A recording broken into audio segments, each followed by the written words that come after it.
kainunan natin ng Diyos, tutulungan niya na tayo sa lahat ng ating kailangan. Pero halimbawa, inuna mo yung pera, kayamanan, karangalan, naiwala mo naman ang pagmamahal sa Diyos. Ano mangyayari sa'yo? May pera ka nga, wala ka naman Diyos. Kung may Diyos ka, pwede ka ng Diyos bigyan ng pera. Pero kung may pera ka, hindi ka pwedeng bigyan ng pera ng Diyos. Hindi pwede yun. Hindi ka pwedeng bigyan ng trabaho ng Diyos. Pero ang Diyos, pwede kanyang bigyan ng trabaho. Hindi ka pwedeng bigyan ng asawa mo ng Diyos. Pero ang Diyos, pwede kang bigyan ng mabait na asawa.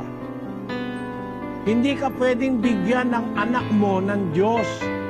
Pero ang Diyos, pwede kang bigyan ng mabuting mga anak.